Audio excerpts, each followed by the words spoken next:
കണ്ട കള്ളത്തരം കാണിച്ച് കിടക്കണ കിടപ്പ് കണ്ട. നല്ലൊരു പോക്ക് പോയിട്ട് കിട്ടുമെന്നും പറഞ്ഞ് അഭിയേട്ടനെ ഇവിടെ മൊത്തം അന്വേഷിച്ച് കിടക്കണായിരുന്നു. കിട്ടുവിനെ കാണാനില്ല. ഇത് എവിടെ പോകണമെന്ന് അറിയാൻ പാടില്ല. അല്ല കിട്ടുമണി എവിടെ പോണേണ്? ഞാൻ രാത്രി മുഴുവൻ ഇവിടെ ഞങ്ങളുടെ കൂടെയാണ് രാത്രി കിടന്നുറങ്ങിയതാണ്.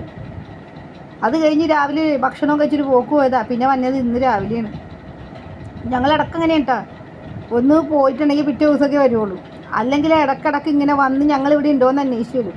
എന്നാൽ ഞങ്ങൾ പുറത്ത് പോകാൻ പാടില്ല. ഞാനും അഭിയേട്ടനും കൂടി നാട്ടിലെവിടെയെങ്കിലും പോയിട്ടുണ്ടെങ്കിൽ അപ്പോൾ പിന്നെ കെട്ടിപ്പിടിക്കലായി, വിഷമമായി, ആകെ മൊത്തം സീനായിരിക്കും.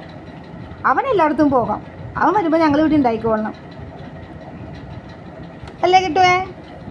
അങ്ങനെയല്ലേ കിട്ടുമണിയേ? തക്കര കുഞ്ഞേ വെറുതെ കള്ളത്തരവും കാണിച്ചു കിടന്ന് ഉറങ്ങണേണ് ആ കാണുന്നത്.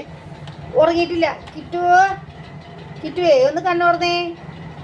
കിട്ടു ഇങ്ങനെയാണോ ഉറങ്ങണേ? കിട്ടുമണി ഇങ്ങനെയാണോ ഉറങ്ങണേ?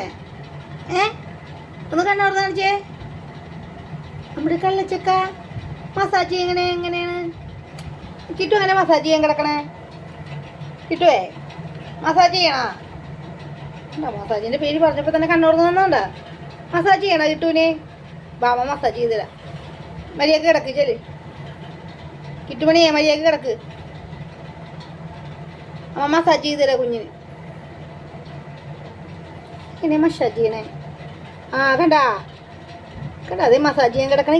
ഇങ്ങനെയാണോ മസാജ് ചെയ്യാൻ കിടക്കണേ? ഇങ്ങനെയാണോ മസാജ് ചെയ്യാൻ കിടക്കണേ?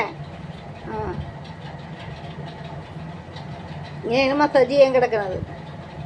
അങ്ങനെ കിടന്ന് അമ്മ സുഖത്തിൽ മസാജ് ചെയ്ത് തരും അല്ലേ? അപ്പം അമ്മ എടുത്തിട്ട് മസാജ് ചെയ്ത് തരാം കേട്ടാ. കയ്യൊക്കെ പൊക്കി വെച്ചേക്കണെങ്കിൽ അമ്മ കുഞ്ഞിൻ്റെ അടുത്തിട്ട് മസാജ്